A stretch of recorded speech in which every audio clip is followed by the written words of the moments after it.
करके हर्षित मत होइए, ये सब छूट जाएंगे। इस संसार में किसी को नहीं टिकना, सबको जाना है। इसलिए हे भाई, उद्दंडता नहीं, मनमानी आचरण नहीं, प्रभु का आश्रय लेकर धर्म आचरण करते हुए नाम जप करो, जीवन का परम मंगल हो जाएगा। उपासक अपने इंद्रिय मन को किसी भी उत्सव का निमित्त बनाकर, किसी आनंद में प्रफुल्लित होकर या किसी विक्षेप को प्राप्त होकर कभी किसी विषय को स्वीकार न करे।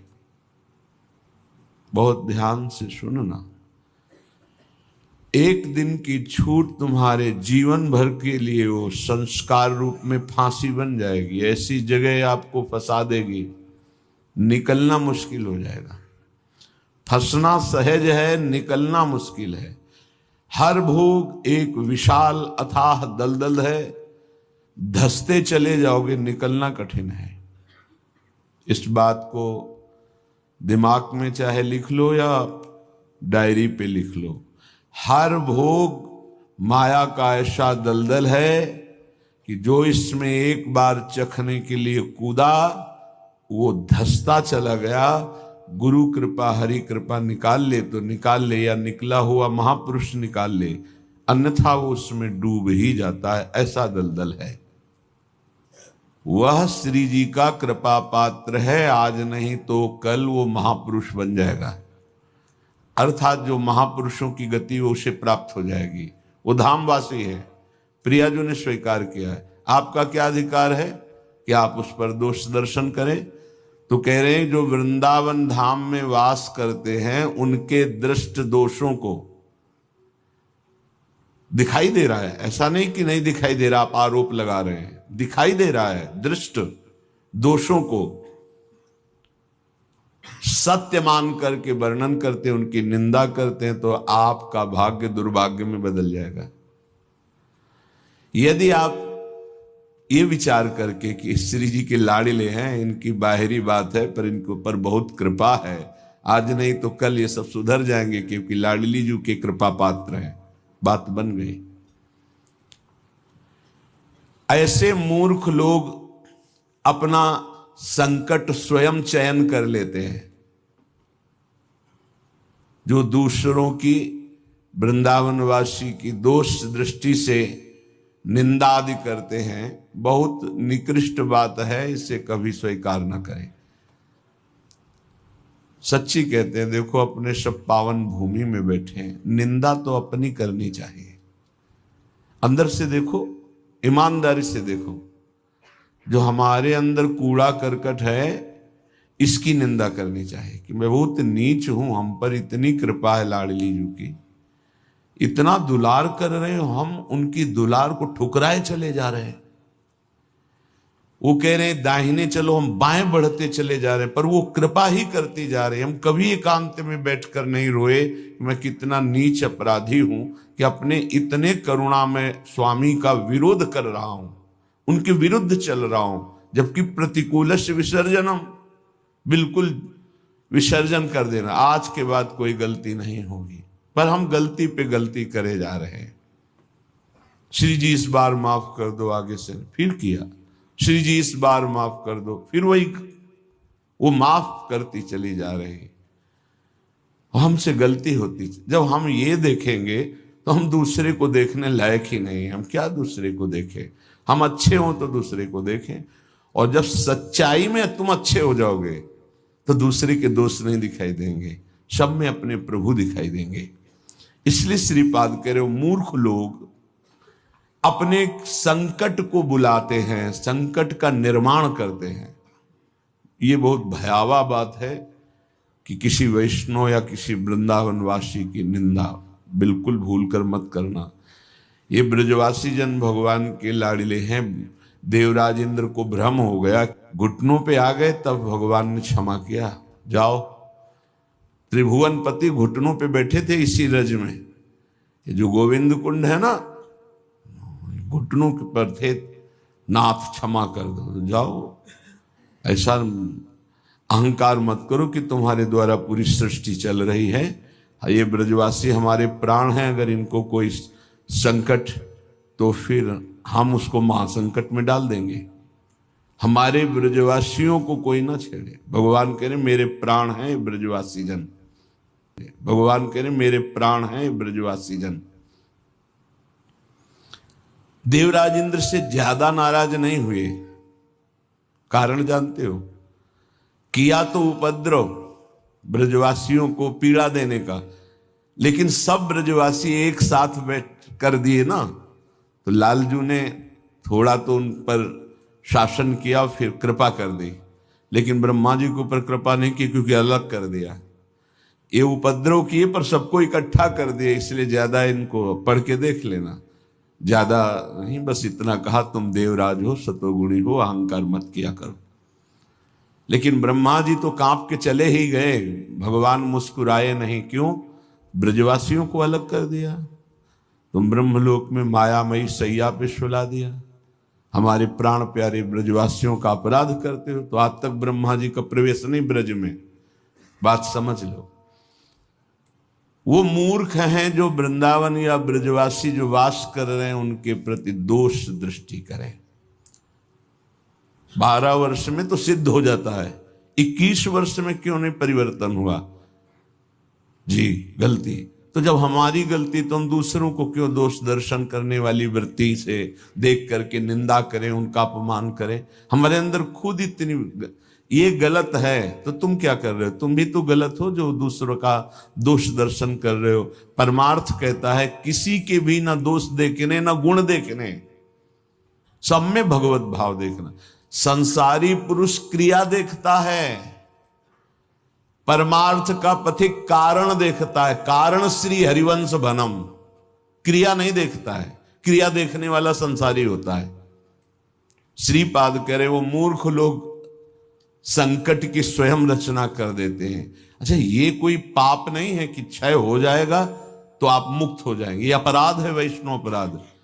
ये तभी क्षय होगा जिस वैष्णव से अपराध बना है उससे क्षमा याचना हो जाए, नहीं तो, या फिर आपको पता नहीं तो गुरुदेव क्षमा कर दे, जाओ कोई अपराध नहीं। तो अखंड मंडलाकारम व्याप्तम चराचरम, गुरुदेव सब में व्याप्त है, हर अपराध क्षमा कर सकते हैं वो। गुरुदेव अगर कह दे जाओ कोई अपराध नहीं तो कोई अपराध नहीं। गुरु महिमा बहुत बड़ी है। मंत्र मूलम गुरु वाक्यम, मोक्ष मूलम गुरु कृपा। हर अपराध से मुक्ति के लिए गुरुदेव है।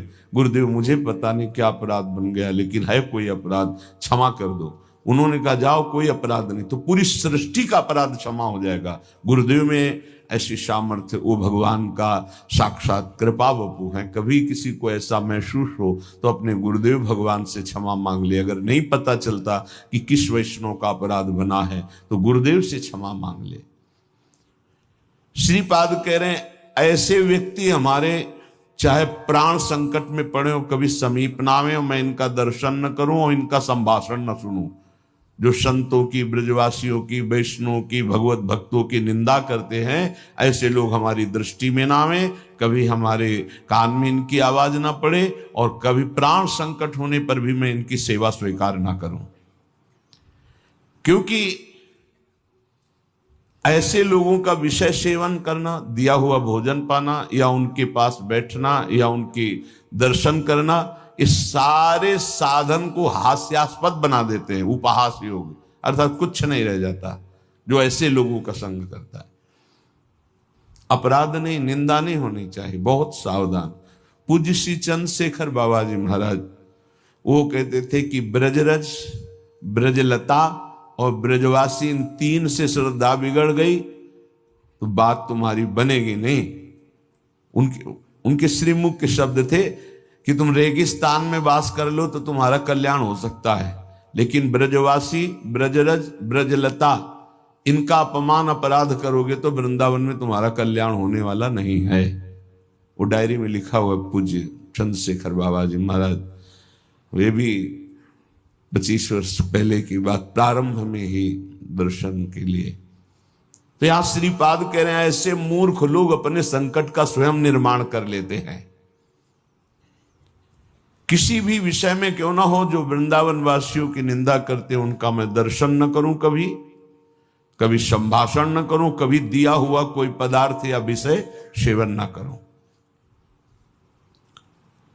उपासक को सावधान रहना चाहिए। अपना काम बनाने आए हो कि तुम यहां सृष्टि सुधारने आए हो? देखो तुम्हें पक्की बात बता दे, भगवान भी पूरी सृष्टि को नहीं सुधारे।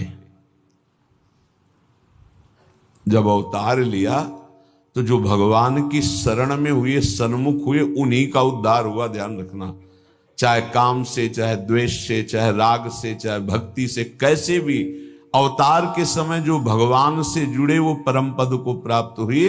भगवान के अवतार के समय हम लोग भी होंगे, कीड़ा मकोड़ा, दीमक, चींटी चीटा जो बने होंगे, तो हमारा उद्धार नहीं हुआ। जो सन्मुख हुए, नाम जप किया, उन्हीं का उद्धार हुआ। ये बात पक्की समझ लो। तो भगवान अवतार लेकर के जगत मंगल के लिए आए, पर जो भगवान की शरण में हुए, सन्मुख हुए, उन्हीं का कल्याण हुआ। तो आज भी भगवान हैं, उनका नाम है, उनका रूप है, उनकी लीला है, ये उनका धाम है। जो सन्मुख होंगे, ठीक से चलेंगे, वो भगवान को प्राप्त होंगे। वो गुरु नहीं है जो अपने शिष्य को भगवत प्राप्ति न करा दे, मृत्यु के पास से छुड़ाकर अमर पद न प्रदान कर दे। वो गुरु नहीं। गुरु न सस्यात्, वो कैसा गुरु जो अपने शिष्य को भगवत प्राप्ति न करा दे। कुटुंबी स्वजन नहीं है जो भगवान के भजन में ना लगा दे। अगर भगवान का भजन नहीं करने देता तो जाके प्रिय न राम वैदे ही तजिए ताहि कोटि बैरी सम जद्यप परम स्नेही। वही कुटुंबी है जो भगवान के भजन में लगा दे। जो भगवान के भजन में विघ्न पैदा कर दे, भगवान में ना लगने दे, वो हमारा कुटुंबी नहीं, वो हमारा स्वजन नहीं, वो हमारा करोड़ों वैरियों के समान है। पिता न सास्यात्, वो पिता नहीं है जो मुझे भगवान के मार्ग में ना बढ़ाए, बढ़ने से रोक दे। वो पिता नहीं। ये बड़ी उत्तम उपदेश वृत्ति भगवान वही पिता है जो अपने पुत्र को भगवत प्राप्ति करा दे। सास्यात् जननी, वही मां है जो भगवान के चरणारविंद में अपने पुत्र की वृत्ति बढ़ावे। लेकिन आजकल तो माता पिता बालक को वही सिखाते हैं जिससे उदर भर जाए। 3 बातें, पेट भर जाए, अच्छे कपड़े पहन लो, खूब भोग भोगने को मिले, यही शिक्षा है। इतने केवल लक्ष्य है। कह रहे सास्यात् जननी न सास्यात्, वो पिता नहीं, वो माता नहीं जो भगवान की प्राप्ति कराने का उपदेश न करे, नाम जपने का उपदेश न करे, वो नहीं है माता पिता। दैवम न तत्स्यान्न, यद्यपि दैव बड़ा माना जाता है, पर वो दैव किस काम का जो हमें भगवान का भजन ना करने दे, विमुख कर दे। और सही बतावें, दैव कुछ है ही नहीं, हमारे कर्म ही हमारे दैव हैं। मानव जीवन मिला है इस दैव वाली बात को व्यर्थ कर देने के लिए। भजन करो इतना डट के, हर प्रारब्ध क्षीण हो जाए, हर कर्म भस्म हो जाए। दैव आलसी पुकारा, खूब नाम जप करो। कह रहे वो पाणी ग्रहण करने वाला पति नहीं है जो श्री कृष्ण की प्राप्ति करने में बाधा पहुंचा दे। जो श्री कृष्ण की प्राप्ति कराने का सहयोग दे वही पति है। जो संसार से मेरे को मुक्त करेगा वही गुरु, वही पिता, वही माता, वही भाई, वही स्वजन, वही पति, वही संबंधी, अन्यथा नहीं। बहुत हृदय संभाल करके अब सुनिएगा। निष्किंचनस्य भगवद भजनोन्मुखस्य पारम परम जिगमिशोर भवसागरस्य संदर्शनम विषयिणामथ योषितांच हा हंत हंत विषभक्षण मतोप्य साधु। ए साधु विरक्त, बहुत खेद और दुख की बात कि यदि संसार रूपी समुद्र से पार जाने के लिए तुमने विरक्त भेष ले लिया, वैराग्य भेष ले लिया, और विषयी पुरुषों का संग करते हो और विषयी स्त्रियों का संग करते हो, तो इससे अच्छा है कि जहर खा के अपनी शरीर की वृत्ति पूरी कर देनी चाहिए। हा हंत हंत विष भक्षण तो पिशादो, दूसरा भाव कि इससे अच्छा तो जहर है कि बहुत से बहुत शरीर ही छूटेगा, लेकिन ये विषय तो अनेक जन्मों तक तुम्हें नरक पहुंचा देगा। सचमुच सचमुच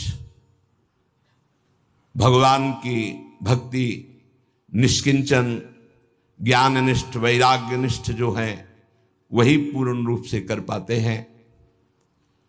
जब कोई भगवान के मार्ग में चलता है तो ये 3 खाइयां होती जहां उसको माया गिराती है।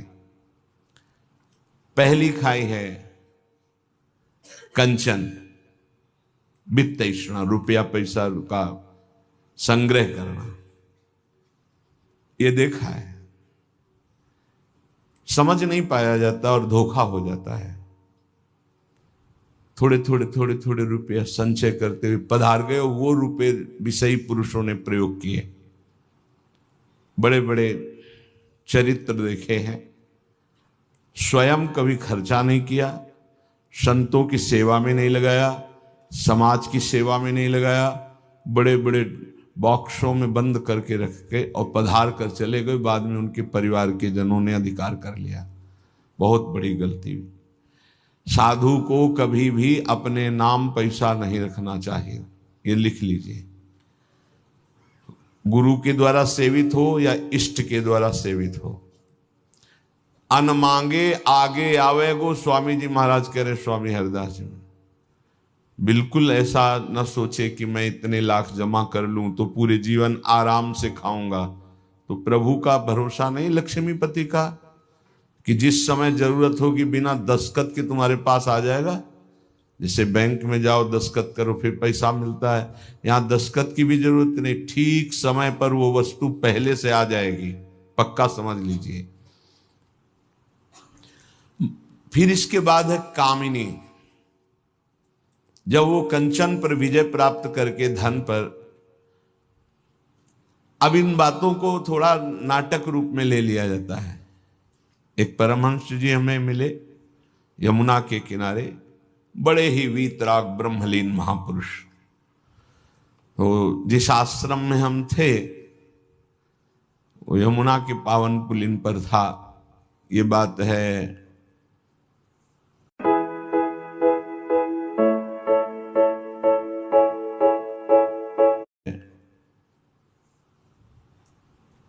बिंदौर, जब भ्रमण करते तब की बात।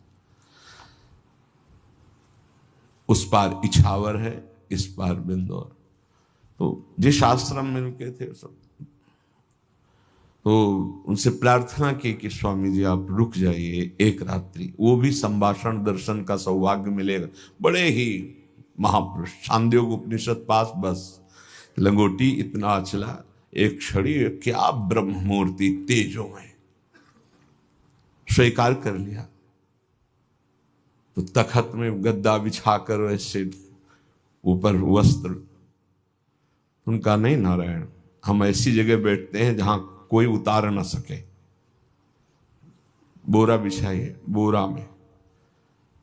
तुमको स्वामी जी आपके लिए नहीं, ये यहाँ की मर्यादा, संतों की मर्यादा पर ये गद्दा, ये इसके ऊपर पलंग पोष, ये संतों की मर्यादा नहीं होती बेटा, जमीन में बिछाओ।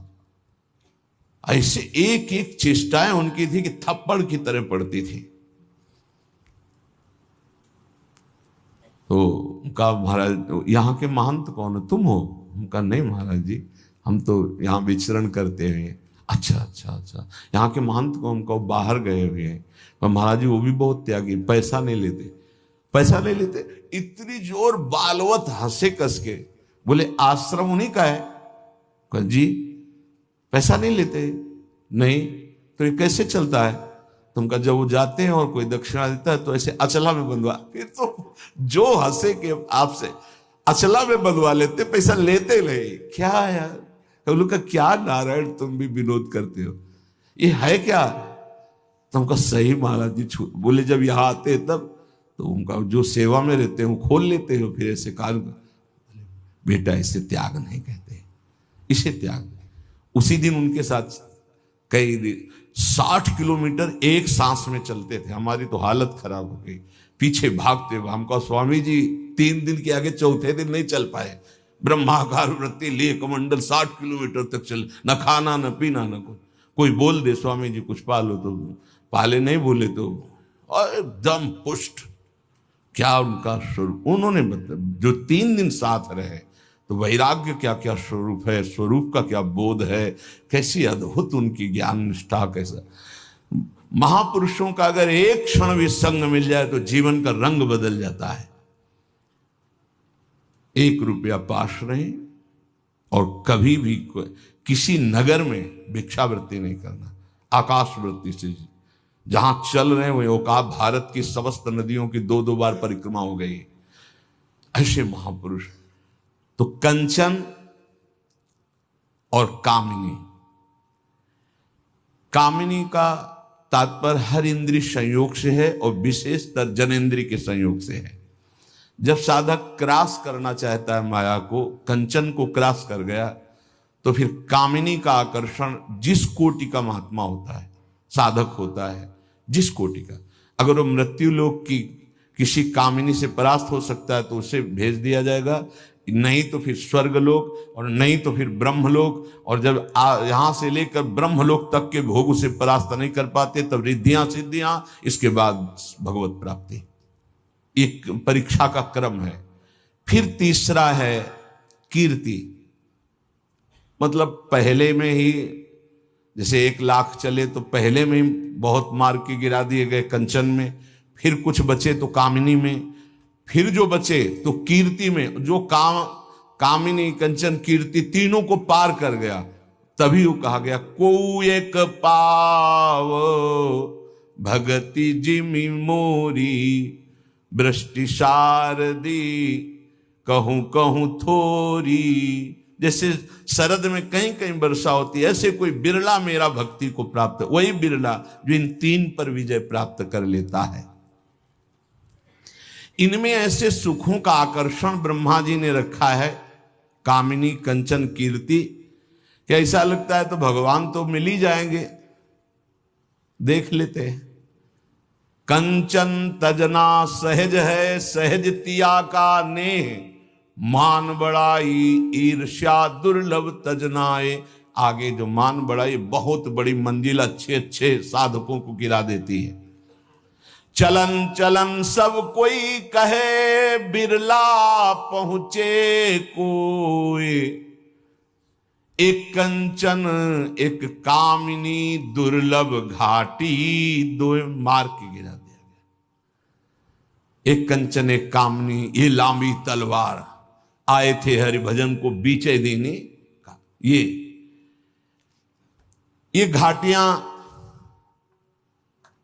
वही नहीं पार कर पाता जो भगवत प्राप्त महापुरुषों का आश्रय नहीं लिए। यदि भगवत प्राप्त संतों का आश्रय लिए तो आराम से पार हो जाएगा। पता ही नहीं चलेगा कि घाटियां पार हो गए हम, पता ही नहीं चलेगा। त्याग और वैराग्य का यही स्वरूप है कि इन तीनों से बचे। कंचन, कामिनी, प्रणाम नमस्कार प्रतिष्ठा, कीर्ति, इनसे बचे।